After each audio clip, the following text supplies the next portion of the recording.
Morning, everyone. So I was hoping to just do a quick summary for you. We're going to rehash some of the key ideas we learned in the momentum chapter, hopefully for your review. Starting off here, we started looking at the concept of momentum. Momentum, by definition, is a tendency to stay in motion. We use that in our everyday language as well. Things that have momentum will just keep going. In this case here, although momentum here, we should be using the Greek letter rho. It's like a squiggly P. What we did just more simply here is we just use straight P. This momentum here is actually a motion product. It's actually a multiplication between two things. It's a multiplication between the mass and the velocity, right? So things that are heavy, that are moving, those things are going to have this tendency to stay in motion. It's related to concepts like inertia. It really doesn't want to stop moving, harder to stop. And if this thing here is actually moving very quickly, it's also going to be harder to stop as well. Some things you want to keep in mind for momentum here. Momentum here is a vector, right? So that's why it has a direction. That's why towards the end of this chapter here, we had to do the two-dimensional, we had to break down the components, we have to do all that again. It's a vector in the same direction as velocity. So you can have momentum going east, you can have momentum going west. So sometimes we'll put positive or negative, just like in our kinematics chapter, just to indicate which way it's headed. And that's because velocity also has a heading as well. Pretty much momentum here is a scaled up form of velocity. It factors in the multiplication of mass. This mass here is measured in kilograms. If your velocity here is measured in meter per second, that gives us our standard unit here for momentum as a kilogram meter per second. We saw a formula later on specifically with impulse that actually gave us this combination actually works itself out to a Newton second as well. Both units are fine for this chapter. We want to look at two sort of generic setups here.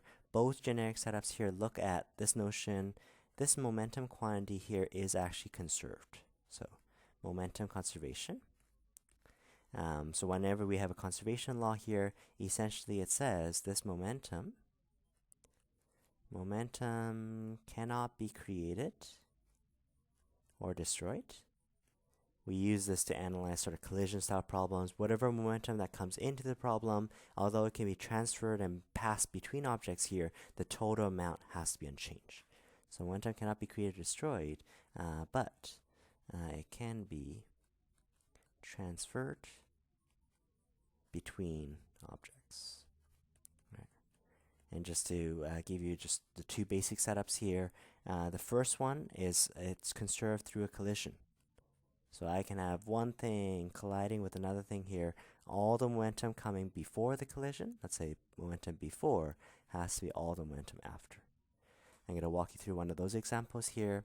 The other style of problem here is we later on introduced as sort of bomb problem, basically, or a rocket ship kind of problem. And essentially what that means here is even though we may not have a collision, we don't have two things coming in with their own independent momentum.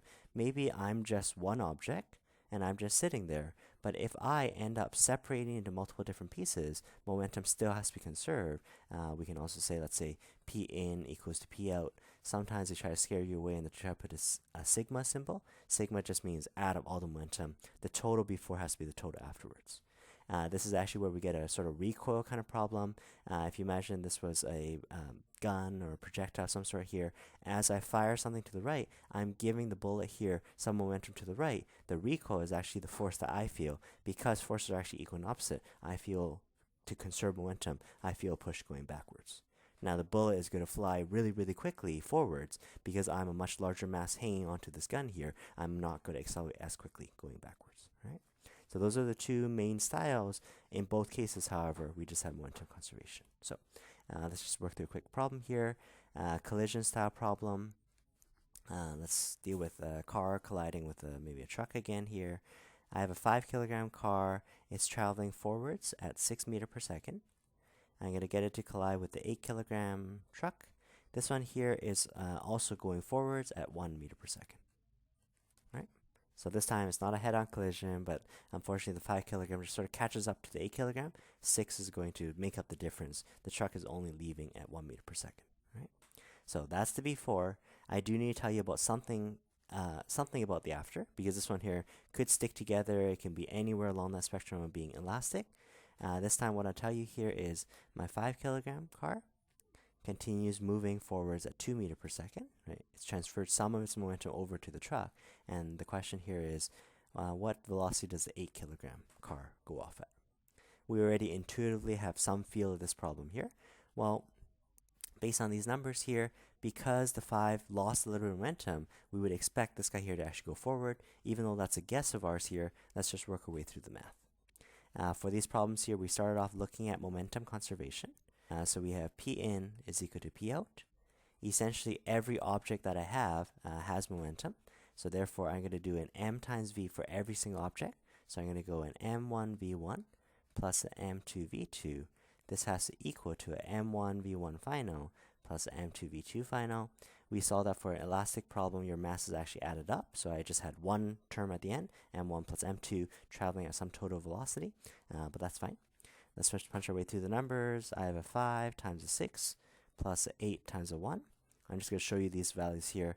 5 times 6 is 30, 8 times 1 is 8. These are their individual momenta. So the first car had a tendency to stay 30 in motion. The other one had a tendency to stay 8. Even though it's a heavier object because it's not moving quite as fast, it doesn't contribute as much. Nonetheless, the total amount needs to be 38. Well, what about the after? The after here has the 5 kilogram only going at 2. The car only takes with it 10 of that 38. Well, that means then the other mass has to take the other 28. So we're going to go here. This has to be 8 times the new velocity here, 8 times v. So just punch our way through there. So 8 times v, the total momentum that the truck leaves with, it actually has to take away that 28. How do I get the 28? Is I just minus the 10 over.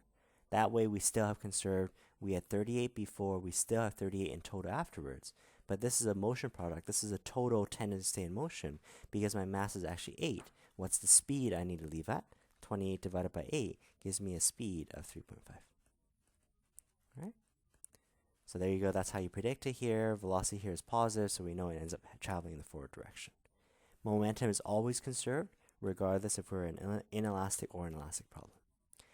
When we started doing these problems here, we started looking at the energies of these collisions as well. Specifically, we looked at a term called kinetic energy. We saw more of this in the next chapter here. For kinetic energy here, which was 1/2 mv squared, let's test what's the moving energies for this before collision, and then let's test it against the after. I'm not going to say they're equal just yet because I don't know this is necessarily elastic. Chances are it's not perfectly elastic. So let's just try it out here. Let's do a 1/2 mv squared for each of these terms here, now that I know all these numbers. Well, my first mass here is half 5 times 6, right, squared. And then I'm going to go 1/2. The truck is 8 kilograms. The velocity here was 1 squared. Afterwards, the car still was a mass of 5. It stayed intact. The velocity here was 2 squared. And we're testing it even though the 8 kilogram here, currently we're actually going only at 3.5 squared. Right? So we can calculate the individual kinetic energies here. 0.5 times 5 times 6 squared. It's only the velocity that's squared. First one has 90 joules of moving energy. 0.5 times 8 is 4. 4 joules of moving energy. In total, I'm bringing in about 94 joules of moving energy. Afterwards, 0.5 times 5 times 4. This car is traveling slower, so it has a little bit less moving energy. The truck here gets bumped. It starts moving a little bit quicker. It has the moving energy here of 49. And in that case there, in total, they have 59 joules. Remember, this is just focusing on the moving energy term here. Because the energies here aren't equal, we know we are not perfectly elastic. If this is perfectly elastic, I really do have KE initial actually is conserved afterwards. But I thought we had energy conservation. We do have energy conservation overall, but remember, this only looks at the kinetic energy form. All the kinetic energy that we bring in, some of it was converted over to become kinetic energy final, but this collision here is bound to make a really loud sound, so I'm going to lose a little bit of energy to sound. Maybe I get sparks flying, right? A little bit to light, a little bit to heat, right? Energy can also transfer forms. The quantity of energy, the 94, needs to be conserved somehow, but not all of it has to be the moving type, right? So just watch out for that there. Depending on whether we're inelastic or elastic, the problem is slightly different. Okay. Let me just do an example of a recoil question because I just mentioned it. Okay, So this one here will be our recoil problem. Let's imagine I'm standing here. Let's say I'm a 50 kilogram, maybe we're at a firing range, so I'm holding a gun. This gun here, there's a bullet inside this gun here. Let's say the bullet itself is 200 grams. And basically, I'm going to fire at a target here. I'm going to send, this is the before picture, I'm going to send this bullet here flying at 60 kilometers per hour. Right? So this one here, although it's not a collision, we still have to have momentum conservation. So essentially what we have is the before is all of us are together. We're just standing there. We're going to assume that we're just getting ready to sort of aim at our target. So at rest, we can just say here m total v total, right? Our total mass is 50 plus the 200. Obviously, you need to convert that into kilograms. Afterwards, me holding the gun here is going to be separate from the bullet. So later on, we're going to have an m1v1 plus an m2v2. Again, the physics for this part here is still quite simple. The physics just says momentum has to be conserved. The total, whatever the bullet gains, I have to experience the opposite of it. So let's just try this out here. We are a 50 kilogram block here. I'm going to add 200 grams, but in kilograms, so add 0.2. Currently, we're going to assume that we're at rest, so that guarantees that we're actually at 0. Later on, me hanging onto this gun here, 50 kilograms, I don't know what my velocity is, but the bullet itself, again, it leaves with 0.200. Unfortunately, the 60 kilometers per hour is not the correct SI units. You can do the divide by 3.6. 60 divided by 3.6 gives you here 16.7 meter per second, right? So this one, it leaves with 16.7. Then we just put the numbers to this here. In total, we had no momentum because we were just standing there. The bullet ends up leaving 0.2, multiply this by the 16.7. The bullet ends up leaving with a momentum of 3.3. That's in the positive direction. This is a rightward momentum. What I'm going to feel as a recoil is I'm going to feel a leftward momentum. That's what I'm predicting here. But we are, again, a much larger mass. We're going to find that I don't go flying as this bullet goes flying. The bullet happens to be not very massive, but we are a much larger system. The acceleration I'm going to feel, yes, even though force is equal and opposite, that's what Newton's third law says, my velocity, the recoil that I feel is not going to be as big. So to make sure momentum is conserved, I can bring the 3.3 over. Minus 3.3 has to equal to 50 times v1, and therefore my v1, 3.3 divided by 50, gives you my velocity is just negative 0.067.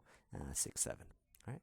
Now that number doesn't really imply much because this is meter per second. Let's just multiply it by 3.6 just to get us a comparison with, well, how many kilometers per hour would this be? Still not going to be a whole lot, but in this case here, my velocity would be under 1 meter per second, but it is definitely leftward.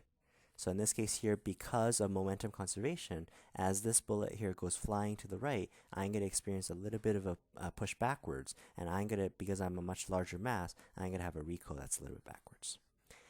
This would be true, let's say when you play sports, you have, let's say this could be a baseball. I throw a baseball to the right, I'm going to experience some recoil backwards. You might feel it when you actually throw the ball, but again, you don't actually launch yourself backwards because we're not actually throwing the ball that quickly. This gets us a little bit back into recaching impulse. Remember, impulse is this notion of changing momentum. We actually had a couple of different ways of actually writing the impulse formula. So let's just start off here. Impulse was something that caused a change in momentum. So impulse is something that you can apply an object. Impulse was given the symbol delta p. Impulse at the very heart of it is a change in momentum. This is something that you can do to cause objects to change direction, to change speed. If there is no impulse, the momentum stays the same. So whenever we see change in, we know it's going to be p final minus p initial, right? Or you can just slightly rearrange that here. Let's imagine I brought the pi over to the left side. Basically, the pi would have equaled to pf were it not for you doing an impulse.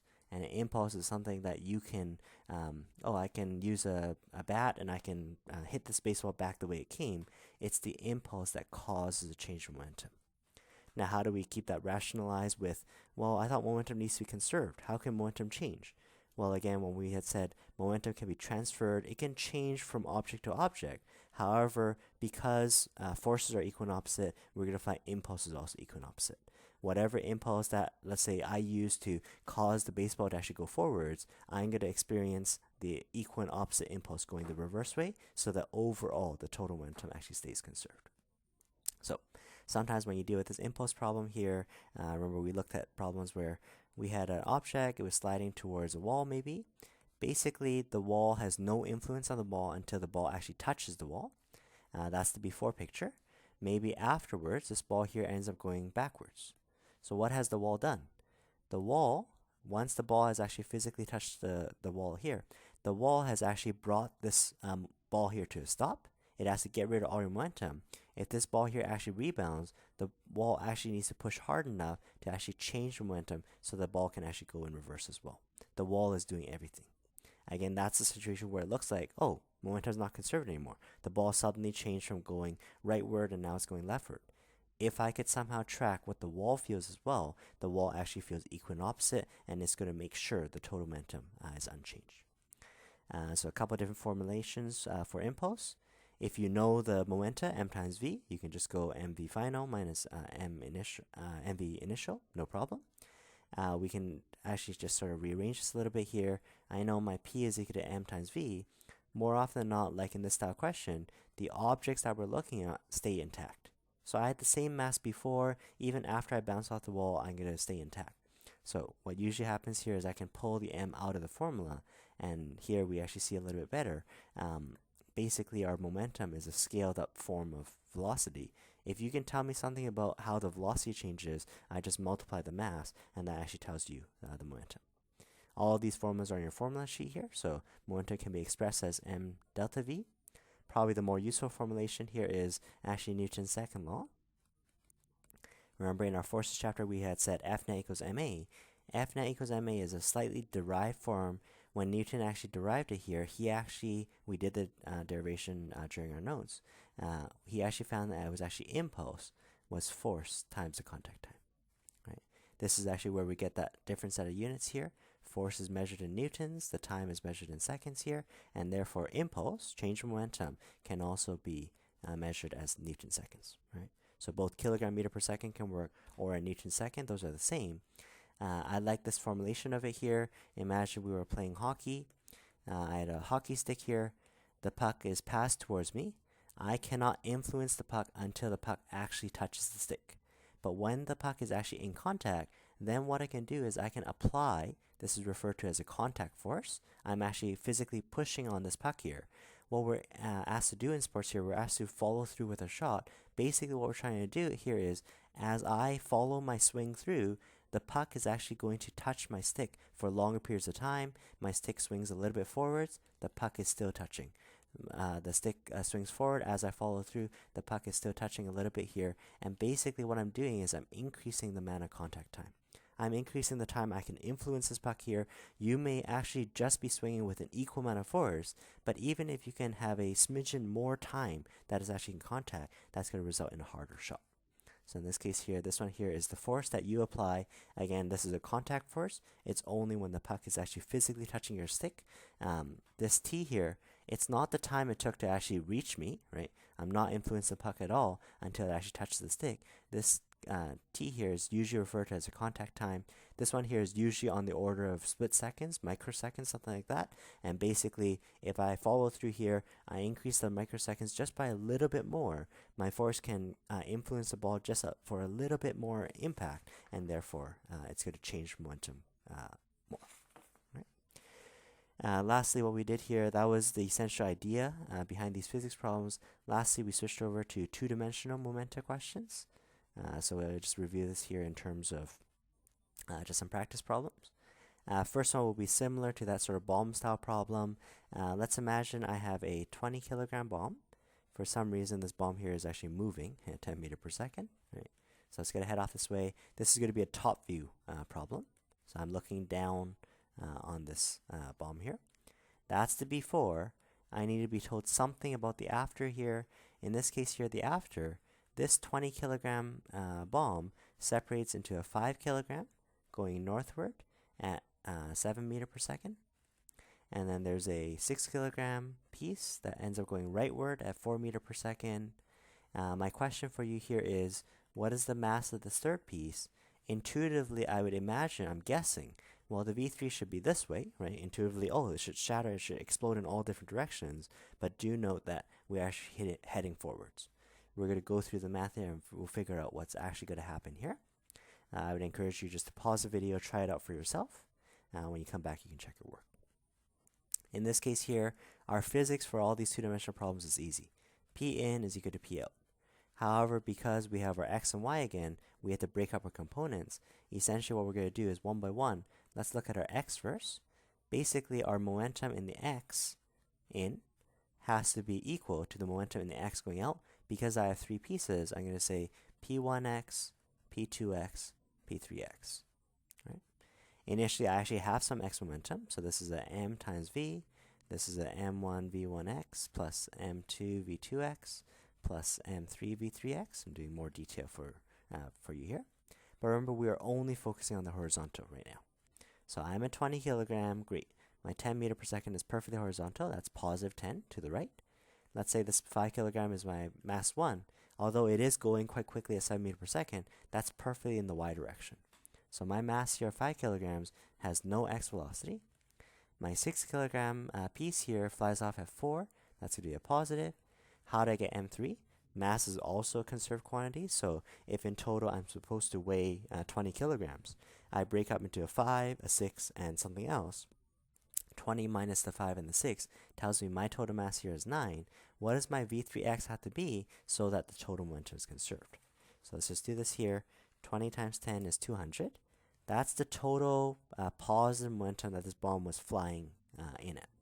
First piece, even though it flies off in the y direction here, has no horizontal momentum.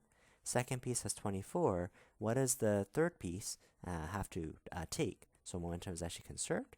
So let's bring the 24 over. 200 minus 24, 176 has to equal to 9 times the third piece. And therefore, the third piece here has to leave, divided by 9, has to leave with 19.6 meter per second. This is surprising, however, because when I was drawing the picture, I was imagining that this bomb here, well, yeah, the bomb is just sitting there. If these pieces end up going up and to the right, I'm expecting it to go to the left. What I've just calculated is, nope, horizontally, we were actually flying so quickly forwards that as this thing here flies through the air, this V3 actually also goes in that direction as well. And that's just because I had such a big velocity initially. So even though I had a guess at the beginning here, we actually find that this is actually plus, so therefore we are actually still in the rightward direction. Right? That's in the y direction. We're going to do that's the x direction. Let's do the y direction here. So let's go py initial, p1y plus p2y. I want to emphasize in these problems, it's momentum that's conserved. It's not velocity that's conserved. It's not like, oh, your speed was 10, that 10 has to be spread evenly between these three pieces. It's only after you multiply the mass, it's the total momentum that's actually conserved. So let's do a similar problem here. My mass was 20. I was traveling at 10, but that was just eastward. In terms of the up and down, I'm not traveling at all. I'm at rest in the vertical. The 5 kilogram that was traveling perfectly northward at 7, so that's fully 7 here. My 6 kilogram here, it was going rightward at 4, but that's perfectly horizontal. I'm not going up or down. This time, this one here is 0. What is my third piece? 9 kilograms. What is its velocity in the y direction? So let's just plug through the math here. 20 times 0 is 0. This is equal to 5 times 7, which is 35 in the northward direction. Plus is 0, plus 9 times v3y. For momentum to be conserved, I can bring the 35 over. So negative 35 is equal to 9 times v3y. And therefore, my v3y is equal to 35 divided by 9, which is negative 3.9 meter per second. Right? So from a momentum conservation standpoint, this third piece, which we knew had to have a mass of 9, actually still has to be traveling rightward, 19.6, has a southward momentum of a velocity of negative 3.9. We saw in our kinematics chapter here. So I have my third piece. I had imagined that of this bomb here, it actually fly off in this direction. But because it actually had so much momentum going forwards, we actually realize even this third piece continues forwards at a 19.6 in the horizontal, perfectly eastward.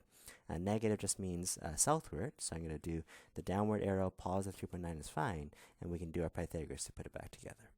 This one here has already been expressed as velocity, so you can just do your Pythagoras. So v is equal to the root of 19.6 squared plus 3.9 squared. The theta is equal to the inverse tan. Make sure you're in degree mode here. 3.9 divided by 19.6. Right? So the root of 19.6 squared, give or take a little bit of rounding. This one gives me about 20 meters per second. The inverse tan of 3.9 divided by 19.6. This gives me here 11 degrees. And from the pure eastward direction here that I end up flying, I still am south of that direction. So this is going to be south of east.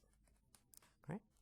So effectively, the physics is the same. P in is equal to P out. It's just that when you're in 2 dimensions, you have to do a little bit more math. Right? So let me just work through another problem or two with you here. Let's do a 2-dimensional impulse style question.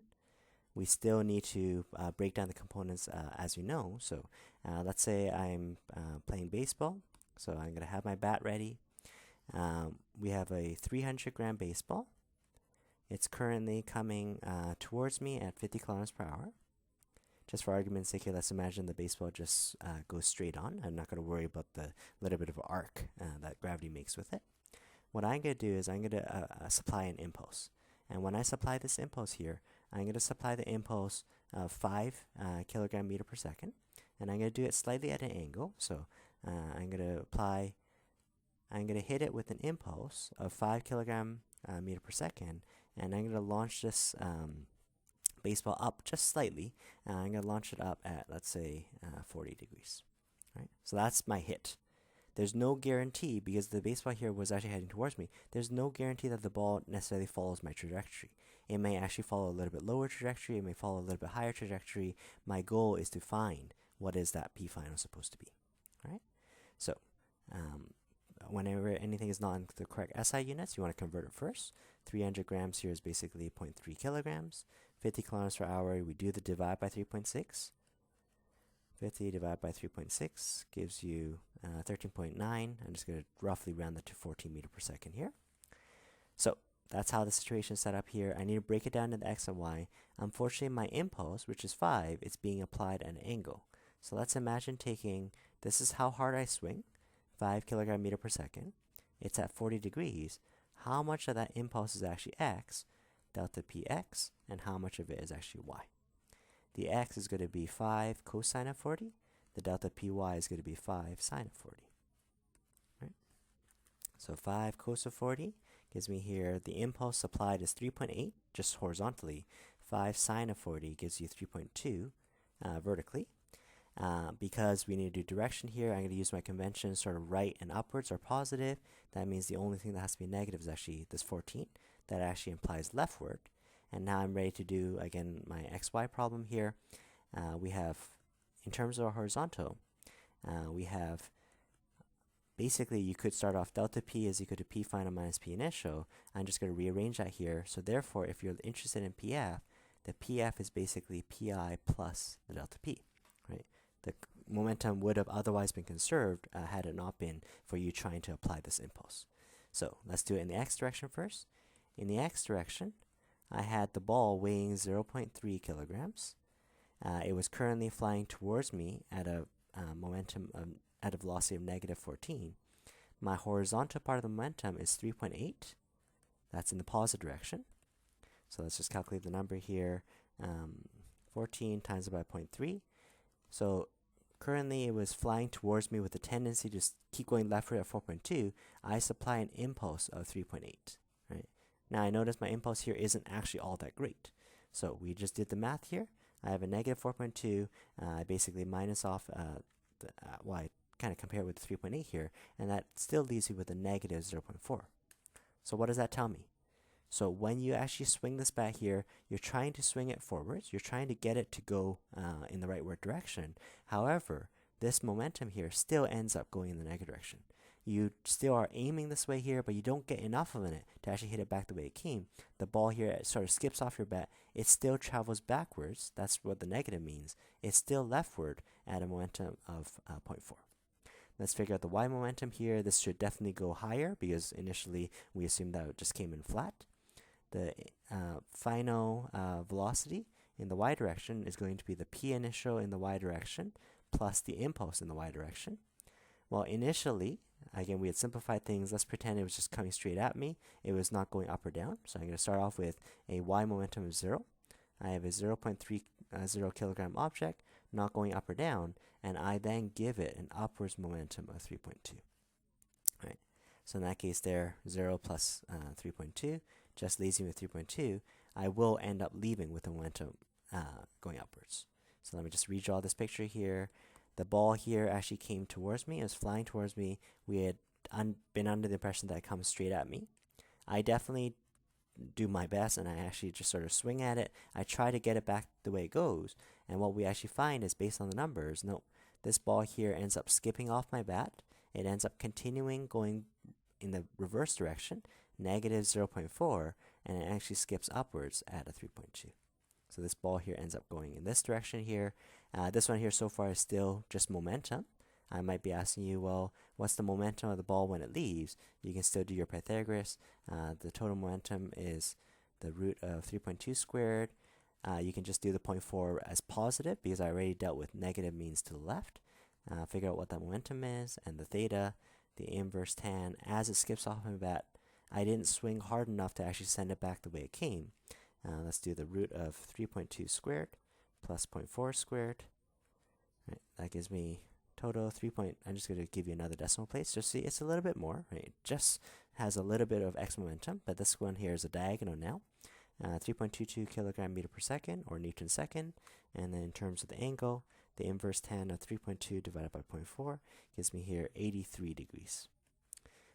When you're tempted to say here, oh, this one here is just going to be north of east, right? Remember, we're a side view problem. I'm looking at this batter here side on. In this case here, I can just either start off with a picture, or I can say here above the horizontal. Above the flat plane, this angle at which it leaves, it actually escapes at 83 degrees. Right? I'm going to leave you with one question here. Also, a sort of two-dimensional problem, but this is going to be a two-dimensional collision style problem. This is like our hockey player analogy here. We have two skaters here that are skating for the puck. Let's start off with one skater here as 30 kilograms. This is top view looking down. The 30 kilogram skater is actually going 20 meters per second. The angle that he makes with the southward direction is 40 degrees. Let's say he ends up colliding with a 50 kilogram person, someone slightly heavier. They're actually traveling at 25 meters per second, and the angle I'm going to give you is 70 degrees. That's the before. I do need to tell you about something afterwards. So let's say assume collision is inelastic. Right? Inelastic essentially means they get stuck together temporarily. They're going to end up sliding off together. They're going to end off 30 kilograms, 50 kilograms. They're going to end off acting like an 80 kilogram mass and end up sliding off. I want you to calculate for me here. Calculate the final momentum right after the collision. Because momentum is a vector, I am going to be interested in the size and the direction. How big is it, as well as the angle? And then it's pretty easy if you go P is M or V, determine the velocity. And that's basically just a rehash of your formula. Anytime you have P is equal to M or V, if you want to then find the velocity, well, velocity is just P, scale it down by M, also in the same direction as momentum was. Right? Again, I want to emphasize through this chapter, the physics wasn't all that hard. It was P in equals P out. It's momentum. It's mass times velocity that's conserved. It is not velocity conservation. So just as a hint, to start off here, I probably wouldn't just take this 20 and break up the 20. I would first find what's 30 times 20. 30 times 20 is actually a momentum. This arrow actually means a 600 kilogram meter per second, and maybe it's nicer to conserve the 600 versus conserving the 20. It's P that's conserved, not velocity. Okay, so try that out for yourself, and we'll see how we do. Thanks, guys.